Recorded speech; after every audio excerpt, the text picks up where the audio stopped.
Ako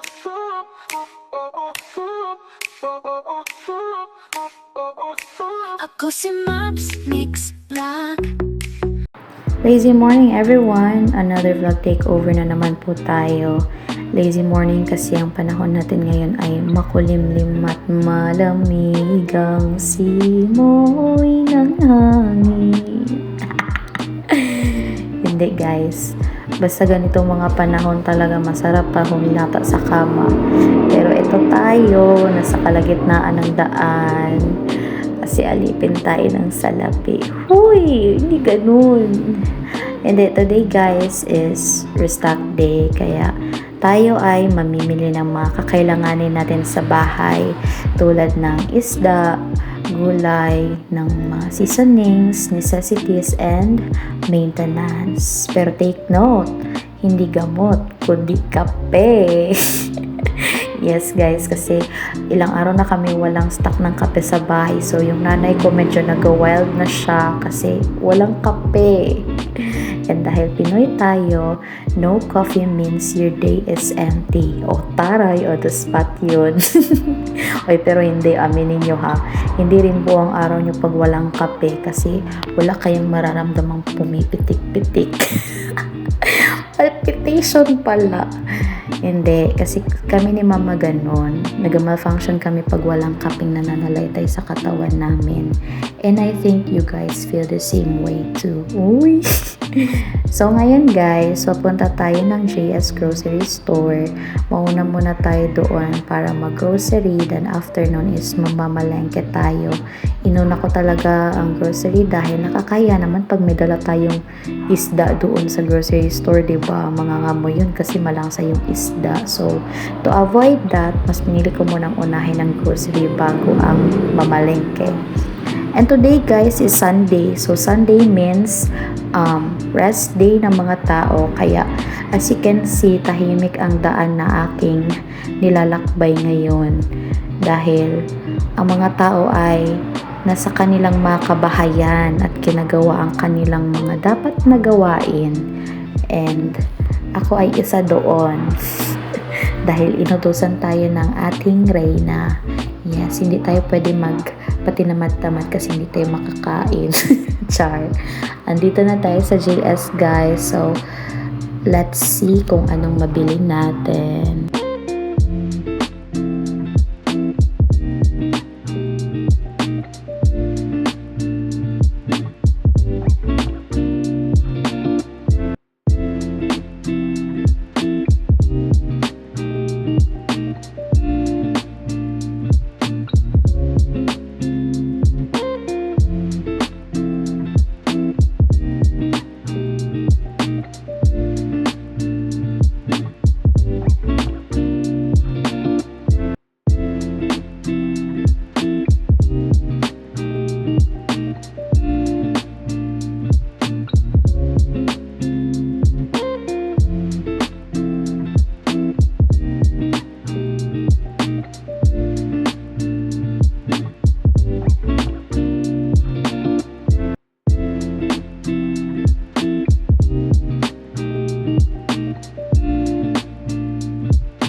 ayun, natapos na rin tayo mag-grocery. So, ngayon, pupunta na tayo sa palengke para mamili ng mga isda, gulay at saka lamas. Pero bago yun, magdaan muna tayo sa Mr. DIY kasi may bilihin ako doon at saka may hanapin ako na kailangan ko personally, and also para maghanap ng mga gagamitin para sa DIY birthday photoshoot ni Mama. Yes po guys, narinig niyo yon, may birthday photoshoot po si Mama. Actually, idea ko lang yun siya kasi yung wala, parang random lang siya na nagpasok sa utak ko. Sabi ko, hala, malapit ng birthday ni Mama, ano kayang magandang gawin? Tapos, nag-uusap kami kung anong balak niya gawin sa birthday niya. And then, sabi ko, sa isip ko na, ay, bakit hindi ko kaya siya bigyan ng birthday photoshoot? Kasi, ako, na-experience ko magkaroon ng birthday photoshoot. Tapos, that time, pandemic, good yun. So, hindi siya practical for that time. Kasi naghindi man talaga ako dun sa offer nila. Sabi ko, wag na, kahit nga celebration, hindi na. Sabi ko, kung magkaroon man ng celebration, sabi ko, sa sunod na lang kasi nga, hindi siya practical that time kasi pandemic, tapos magasto-gasto ka ng ganun. So, instead yung pera na igasto mo para dun sa photoshoot at saka dun sa celebration, ibili na lang ng mga stocks na para kailangan sa bahay, di ba? Mas maganda yun, mas marami ka pang mabili doon sa pera na yun. Pero ayaw man nila, so pinagbigyan ko na lang din sila kasi para, alam mo yun, baka magsama ang loob nila. So, si Mama, since then, wala pa talaga yan siya naka-experience ng proper na birthday celebration. I mean, yung sa Singapore siya, oo, meron. Naka-celebrate sila ng mga friends niya doon. Pero, yung kami nakasama namin siya, wala talaga kasi nga, matagal siya nasa labas ng bansa, nagtatrabaho. So, first time din to para sa amin, nakasama namin siya mag-celebrate ng birthday niya, and first time din yun sa kanya. So, sabi ko na, bakit hindi ko ipa-experience sa nanay ko yung mga na-experience ko, which is yung birthday photoshoot niya. Kasi, nung panahon nila, hindi man good yan siya necessary kasi nga hindi siya practical at saka hindi man yan uso noon. Ngayon lang man yan na uso sa henerasyon namin. Kaya sabi ko na, ipa-experience ko yun sa mama ko kasi parang healing her inner child na rin yun, at saka para maging dagdag doon sa core memories niya, diba, na yung mga na-miss niya na mga bagay, at least ma-experience niya somehow. And since may blessings tayo na nakuha para panggasto sa DIY photoshoot, shout out kay ate sa bunso nila na kapatid. Thank you sa blessings. At least meron tayong panggasto, diba? Alangan naman siya pang hingian ko ng pera para sa DIY photoshoot niya na yan, hindi niya nga yun alam. Kay surprise gani, mas lalo siya ma-surprise kung maging ako ng pera sa kanya para panggastos. Mas piliin niya pa yan na wag na lang kasi magastos pa siya, diba?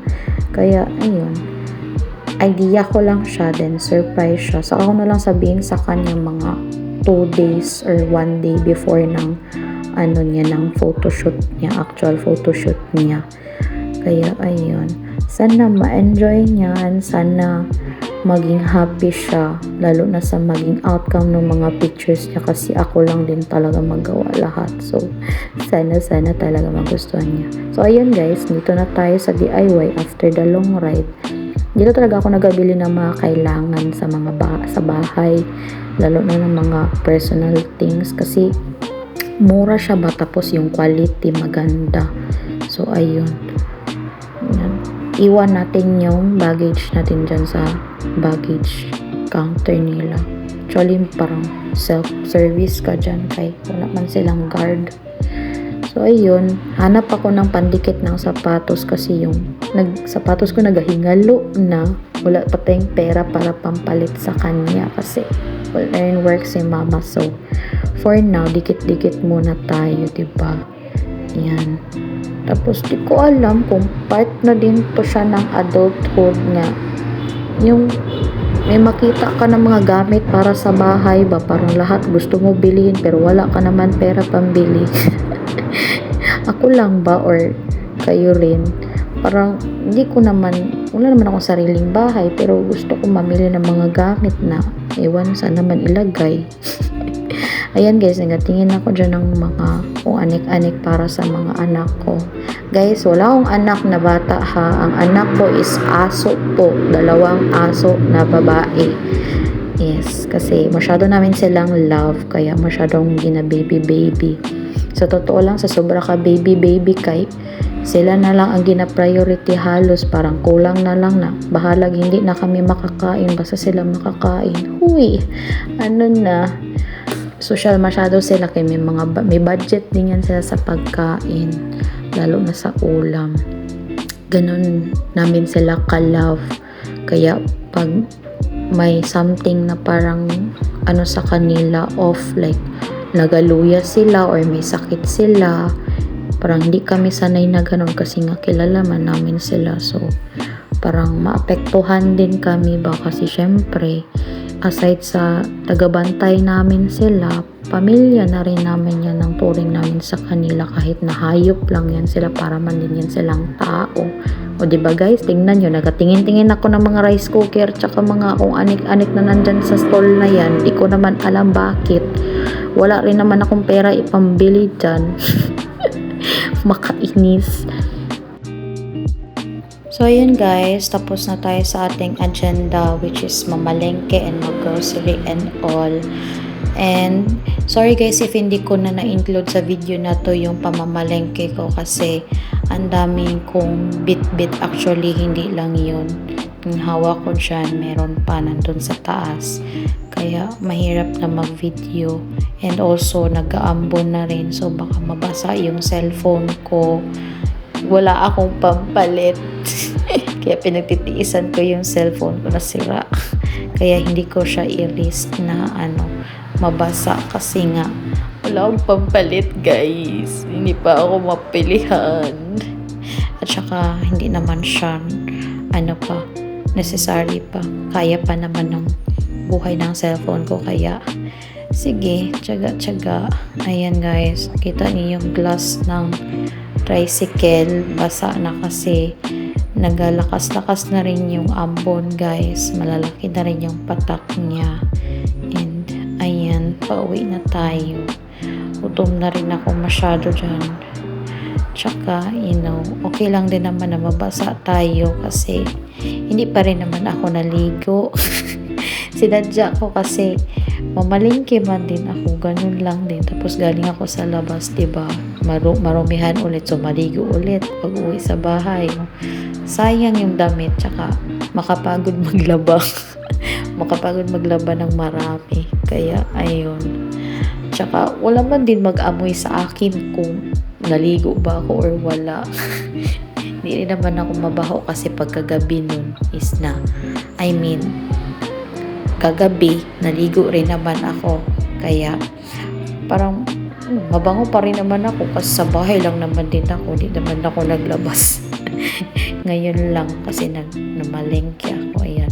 Basa na ako dyan guys kasi lalaki na talaga ng mga patak ng ulan. Kaya, ayun.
So, yun na yung mga napamili natin guys. Nasa bahay na po ako.